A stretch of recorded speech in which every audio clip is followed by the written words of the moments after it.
এখন আমরা দেখব প্রোটোপ্লাজম, সাইটোপ্লাজম এবং প্রোটোপ্লাজমের ভেতরে যে জিনিসগুলো আছে এগুলো যে নড়াচড়া করে, যেটাকে আমরা বলি প্রোটোপ্লাজমের চলন, এই জিনিসটা এখন আমরা দেখব। ঠিক আছে, তো সবার আগে আমরা প্রোটোপ্লাজম শব্দটা একটু বোঝার চেষ্টা করি। প্রোটোপ্লাজম, দেখো মডার্ন বায়োলজিতে কিন্তু এখন এই শব্দটা ব্যবহার করা হয় না। প্রোটোপ্লাজম আমাদের বইতে আছে, কিন্তু কোথাও বলে নাই যে মডার্ন বায়োলজিতে যেটা ব্যবহার করা হচ্ছে না, মানে মডার্ন বায়োলজি সম্পর্কে তোমাকে কোনো ধারণাই দেওয়া হয়নি তোমার পাঠ্যবইয়ের মধ্যে। সো একটা সময় এই শব্দটা ব্যবহার করা হতো, প্রোটোপ্লাজম। What is protoplasm? তো সবার আগে আমরা একটু শিখি। প্লাজম শব্দের অর্থ হলো কোনো কিছু জিনিস, হ্যাঁ, এটা মোল্ড কিংবা যারা একটু প্রবাহিত হয়, অনেকগুলো মিনিং আছে, যারা প্রবাহিত হয় কিংবা তরল কিংবা একটা শেপ, আকার, ওকে, এটা আকার। আর প্রোটো শব্দের অর্থ হচ্ছে প্রোটন থেকে আসছে, প্রোটন শব্দের অর্থ হলো আদি বা প্রথম। তাহলে প্রথম মোল্ড, প্রথম প্রবাহিত হয় এমন কিছু, প্রথম তরল, প্রথম একটা আকার বা প্রথম একটা জিনিস, that is called protoplasm. Here is a cell, একটু খেয়াল করো,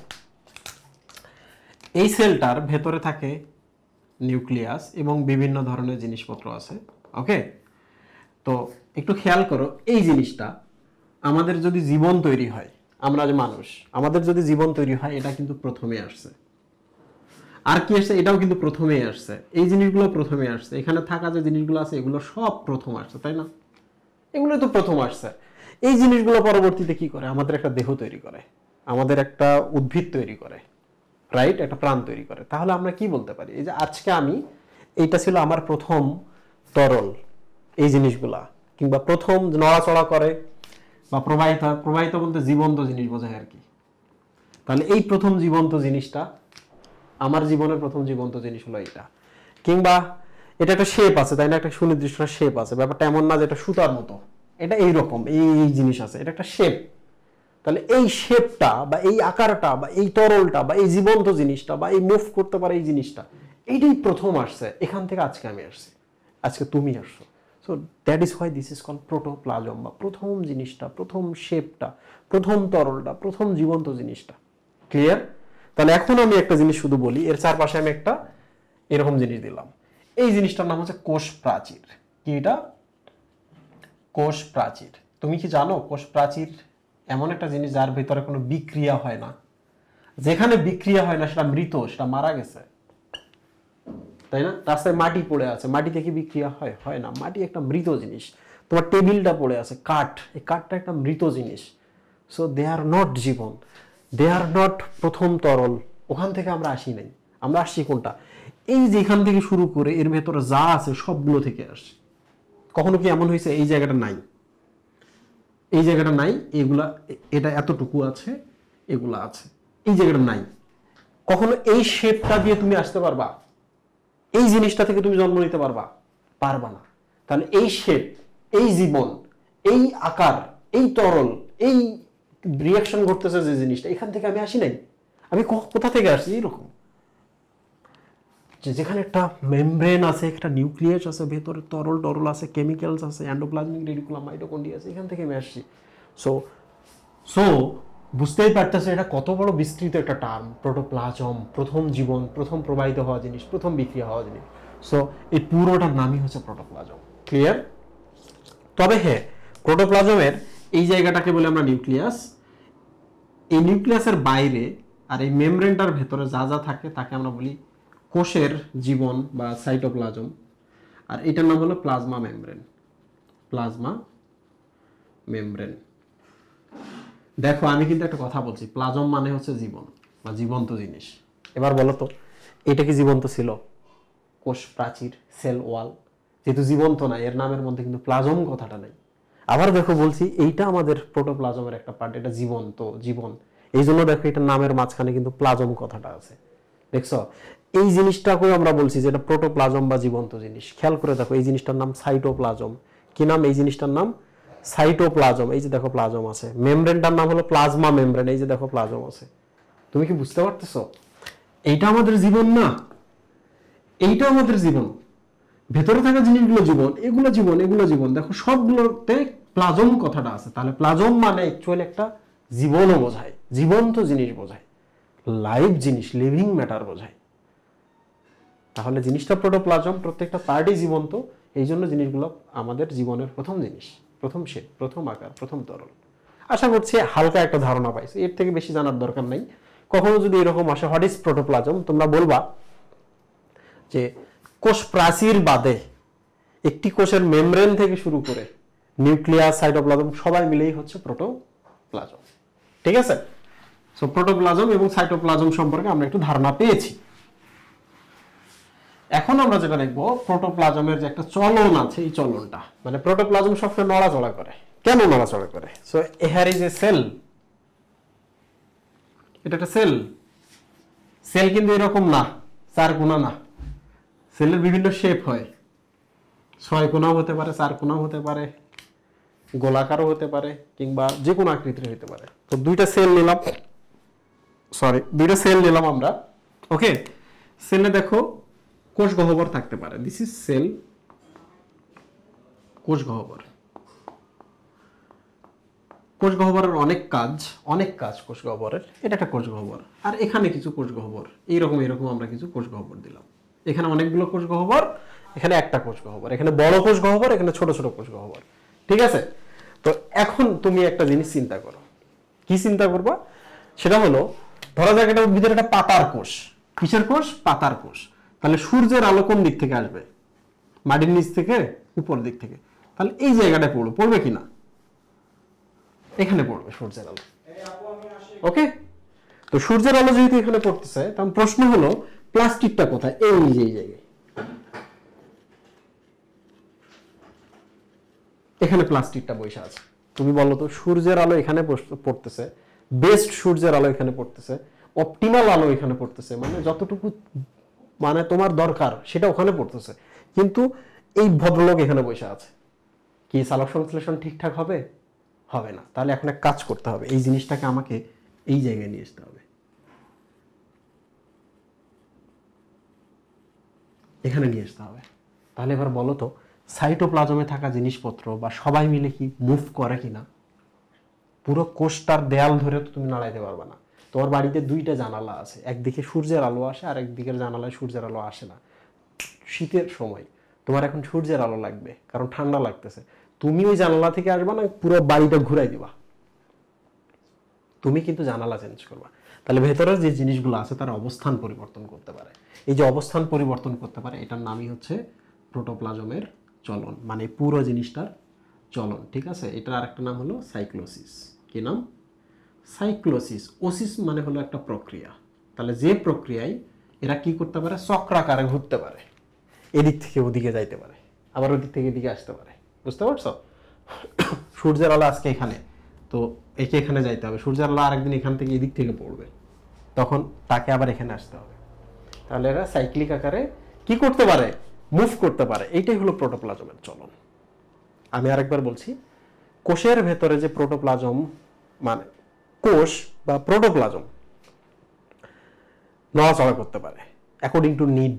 এই নড়াচড়া বা চলাচল করতে পারে, এটার নামই হচ্ছে প্রোটোপ্লাজমের চলন বা সাইক্লোসিস। ক্লিয়ার? কয়টা কারণে চলে বলো তো? সালোক সংশ্লেষণের উদ্দেশ্যে চলে। আবার ধরা যাক যে তোমাকে এই জায়গায় কেউ সিমটি কাটতেছে, এই জায়গায় কেউ সিমটি কাটতেছে, তাহলে বলো তো এখান থেকে কি কেমিক্যাল রিঅ্যাকশন একটা শুরু হবে না? তোমার সেলটাকে জানাইতে হবে না? তাহলে যে কেমিক্যালগুলো এখানে দরকার, সেই কেমিক্যালটা এই যে এখানে বসে আছে, এই দেখো শিংওয়ালা কেমিক্যাল, ওখানে বসে থাকলে হবে? হবে না। তাকে কি করতে হবে? এখানে আসতে হবে। তাহলে কোষের ভেতরে সিগন্যাল ট্রান্সফারের জন্য কিন্তু প্রোটোপ্লাজমকে চলাচল করতে হবে। ওকে, আরেকটা কাজ, সেটা হলো এই পাশ দিয়ে সেল চাইলে কোনো কিছু বের করে দিতে পারে। এই যে বের করে দিচ্ছে, তো যে জিনিসগুলো বের করে দিবে সেই জিনিসগুলো যে এখানে আছে, বের করতে হবে ওইদিকে। হতে পারে এটা হরমোন, হতে পারে এটা এনজাইম, বা অন্য কোনো কিছু, বা বজ্র পদার্থ হতে পারে। তাহলে হরমোন, এনজাইম, বজ্র পদার্থগুলোকেও যদি তুমি নড়াচড়া করাইতে চাও, বের করে দিতে চাও, তাহলে তোমাকে কিন্তু এখান থেকে কি করতে হবে? এখানে যাইতে হবে, গিয়ে এই পাশ দিয়ে বের হয়ে যাইতে হবে। তাহলে আমরা বুঝলাম সালোক সংশ্লেষণ, হরমোনের নড়াচড়া, কিংবা হচ্ছে সিগন্যালের যে কেমিক্যালগুলো আছে কেমিক্যালের নড়াচড়া, কিংবা ফুডগুলো আছে যে এইদিকে ফুড লাগবে, এদিকে ফুড লাগবে, ফুডগুলো এদিকে আছে, ফুডগুলো নড়াচড়া, সবকিছুর জন্য চলাচল করতে হয়। যে চলাচল করায়, যারা চলাচলের সাথে জড়িত তাদেরকে আমরা তিনটা নামে ডাকি। একটা হলো মাইক্রোটিবিউল। মাইক্রোটিবিউল হচ্ছে রেল লাইনের স্লিপারের মতো, যে মাইক্রোটিবিউলগুলো ধরে ধরে মুভ করে। 2, একটিন এবং মায়োসিন বলে কিছু সুতার মতো আছে, মায়োসিন, এদের সাহায্য নিতে হয়। ঠিক আছে, একটিন এবং মায়োসিন দিয়ে যাইতে হয়। আরেকটা জিনিস আছে, সেটা হলো মোটর প্রোটিন। মোটর প্রোটিন, তো এই জিনিসগুলো অ্যাকচুয়ালি প্রোটোপ্লাজম নড়াচড়ায় জড়িত। ঠিক আছে, তুমি একটু চিন্তা করো তো, এই কোষটাকে ক্ষণপথ সৃষ্টি করতে হবে। কি সৃষ্টি করতে হবে? ক্ষণপথ। ধরা যাক এইরকম একটা ক্ষণপথ, এইরকম একটা ক্ষণপথ ক্রিয়েট করতে হবে। তাহলে ক্ষণপথ ক্রিয়েট করার জন্য কিন্তু মাইক্রোটিবিউল লাগে। এদিকে কি লাগে? মাইক্রোটিবিউল লাগে, কোষ কঙ্কাল লাগে। তা কোষ কঙ্কালগুলো সব এইদিকে যাবে কিভাবে ওখানে? তাহলে ক্ষণপথ সৃষ্টি করতে গেলেও তোমাকে কিন্তু কি করতে হবে? শেপ চেঞ্জ করতে হবে, বিভিন্ন জিনিসের অবস্থান পরিবর্তন করতে হবে। তাছাড়া কিন্তু একটা কোষ বেঁচে থাকবে না। তাহলে কোষের নিজের জন্য, নিজের পারফেকশনের জন্য, সব কাজ ঠিকঠাক করার জন্য কোষের ভেতরে সব কিছুকে নড়াচড়া করাইতে হয়। ঠিক আছে, সো হেয়ার ইজ প্রোটোপ্লাজমের চলন। তাহলে এখন আমরা এক কাজ করি, প্রোটোপ্লাজমের যে চলন আছে, কয় ধরনের চলাচলেরা করতে পারে, আমরা এখন এইটা দেখব।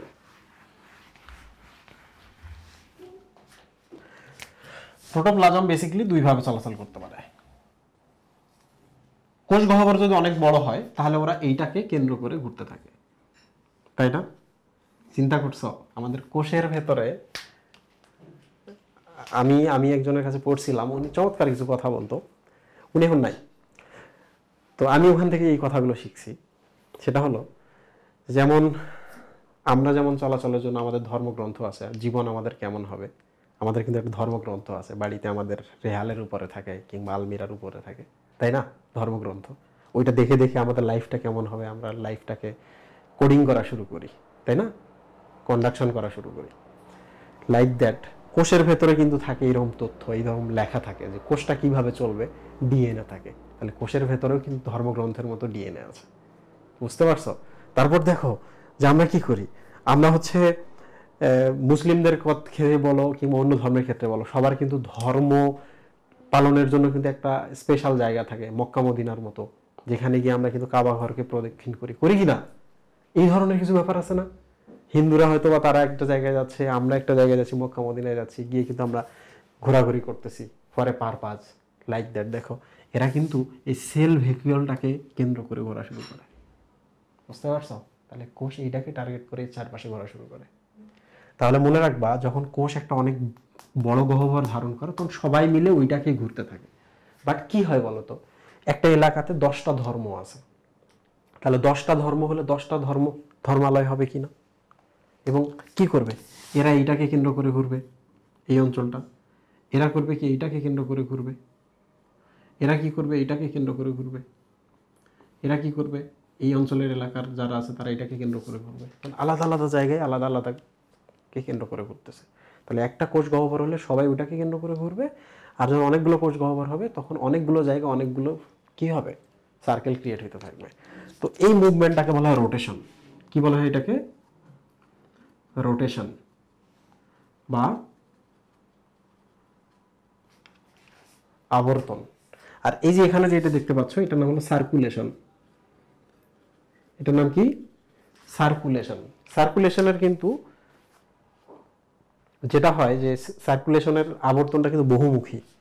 বহুমুখী বলতে এইরকম যায়, এদিকে এইরকম যাইতে পারে, এদিকে যায়, এদিকে যাইতে পারে। তো আমরা ওইটা নিয়ে কথা বলবো না, আমরা শুধু বলতে চাচ্ছি যে এটা হলো বহুমুখী আবর্তন বা সার্কুলেশন, আর ওইটা হচ্ছে একমুখী আবর্তন বা রোটেশন। রোটেট করতেছে, রোটেট করতেছে, রোটেট করতেছে, আর এটা সার্কুলেট হচ্ছে। রক্তনালীতে যে রক্ত প্রবাহিত হয় না, রক্তনালীতে যে রক্ত প্রবাহিত হয়, এটার নাম কিন্তু সার্কুলেশন। ঠিক আছে, আচ্ছা। তো যাই হোক না কেন, আমরা এখন একটু দেখি এটার একটা উদাহরণ কি। এটা একটা উদাহরণ হচ্ছে ট্রাডেসকেনশিয়া বা ট্রাডেসেনশিয়া বলে উদ্ভিদ আছে, তাদের ক্ষেত্রে এই ধরনের দেখা যায়। আর এই ধরনের আবর্তন বা রোটেশন দেখা যায় পাতা ঝাঁঝির ক্ষেত্রে, পাতা ঝাঁঝির ক্ষেত্রে। তার মানে আমরা যে পড়তেছি জিনিসগুলা, আমরা যে এই জিনিসগুলো দেখতেছি, এই জিনিসগুলো প্রত্যেকটারই একটা উদ্দেশ্য আছে। আমরা কিন্তু প্রথমে উদ্দেশ্যটা নিয়ে কথা বলছি। তাহলে আমি আরেকবার পুরো ব্যাপারটা নিয়ে কথা বলি। আরেকবার কথা বলি। সেটা হচ্ছে প্রোটোপ্লাজমের চলনকে বলা হয় সাইক্লোসিস, এটার আরেকটা নাম হলো আবর্তন। ওকে, এটার আরো একটা নাম আছে, সেটা নাম হলো সাইটোপ্লাজমিক স্ট্রিমিং। সাইটোপ্লাজমিক স্ট্রিমিং বা সাইটোপ্লাজমিক প্রবাহ। স্ট্রিম মানে কি? স্রোত। সাইটোপ্লাজমের মধ্যে স্রোত। তাহলে আমরা আরেকবার চলে আসি। প্রোটোপ্লাজমের ভেতরে যারা আছে তারা চলাচল করে, এটাকে বলে আবর্তন বা সাইক্লোসিস বা সাইটোপ্লাজমিক স্ট্রিমিং বা সাইটোপ্লাজমিক প্রবাহ। দুই ধরনের হয়। কোষ গহ্বর একটা থাকলে, বড় কোষ গহ্বর থাকলে সবাই একটাকে কেন্দ্র করে ঘুরতে থাকে, দিস ইজ কল্ড সার্কুলেশন। ওকে, কার ক্ষেত্রে দেখা যায়? ট্রাডেসেনশিয়ার ক্ষেত্রে দেখা যায়। ট্রাডেসক্যানশিয়া, এভাবে মনে রাখবা, ট্রাডেসক্যানশিয়া, তাহলে বানানটা মনে থাকবে, বা ট্রাডেসেনশিয়া। আর যদি অনেকগুলো কোষ গহ্বর থাকে তাহলে দ্যাট ইজ কল্ড রোটেশন, কারণ এখানে অনেকগুলো প্রবাহ ক্রিয়েট হইতে থাকে, বিভিন্ন অঞ্চল বিভিন্নটাকে কেন্দ্র করে ঘুরতে থাকে, দিস ইজ কল্ড রোটেশন বা আবর্তন বা একমুখী আবর্তন। এটা দেখা যায় পাতা ঝাঁঝির ক্ষেত্রে। ঠিক আছে, কেন এই প্রবাহগুলো হচ্ছে? প্রবাহগুলো হচ্ছে ক্ষণপথ ক্রিয়েট করার জন্য, কিংবা সালোক সংশ্লেষণটা ঠিকঠাক করার জন্য, কিংবা হরমোন এনজাইমগুলোকে বিভিন্ন অঞ্চলে নিয়ে যাওয়ার জন্য। কারা এই কাজটা করতেছে? মাইক্রোটিউবিউল অংশ নিচ্ছে, অ্যাক্টিন মায়োসিন অংশ নিচ্ছে, মোটর প্রোটিন অংশ নিচ্ছে। মোটর প্রোটিন মানে যে প্রোটিনগুলো চলাচল করতে পারে, মোটাইল চলাচল করতে পারে। আশা করছি বোঝাইতে পারছি। সবাইকে ধন্যবাদ। আল্লাহ হাফিজ।